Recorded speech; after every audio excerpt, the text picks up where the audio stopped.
బండి సంజయ్ కుమారుడు బండి భగీరథ్ పై నమోదైన కేసులో కీలక పరిణామాలు చోటు చేసుకుంటున్నాయి. భగీరథ్ పై పోలీసులు తాజాగా మరొక అత్యంత కఠినమైన సెక్షన్ను జోడించారు. భారతీయ న్యాయ సంహితలో 64(2) M సెక్షన్ కింద పోలీసులు కేసు నమోదు చేసినట్లుగా సమాచారం.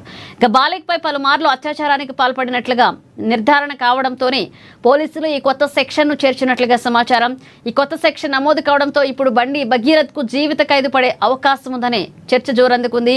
ఈ కొత్త సెక్షన్ కింద గనక నేరం రుజువైతే నిందితుడికి కనీసం 10 ఏళ్ల కఠిన జైలు శిక్ష లేదా జీవిత ఖైదు పడే అవకాశం ఉంది. గతంలో నమోదైన కేసులలో విచారణ జరుపుతున్న పోలీసులకు దర్యాప్తులో మరికొన్ని సంచలన విషయాలు వెలుగులోకి రావడంతో ఈ నిర్ణయం తీసుకున్నట్లుగా సమాచారం.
బండి సంజయ్ కుమారుడు బండి భగీరథ్ పై నమోదైన కేసులో కీలక పరిణామాలు చోటు చేసుకుంటున్నాయి. భగీరథ్ పై పోలీసులు తాజాగా మరొక అత్యంత కఠినమైన సెక్షన్ను జోడించారు.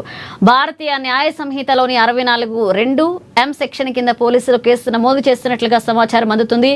ఇదే అంశానికి సంబంధించి మరిన్ని అప్డేట్స్ అందించడానికి మా ప్రతినిధి హరీష్ ఫోన్లలో సిద్ధంగా ఉన్నారు. హరీష్, రైట్ మనీషా, బండి సంజయ్ కుమారుడు బండి భగీరథ్ కు ఇప్పుడు ఉచ్చు బిగిస్తుందని చెప్పొచ్చు. ఇప్పటికే ఆయన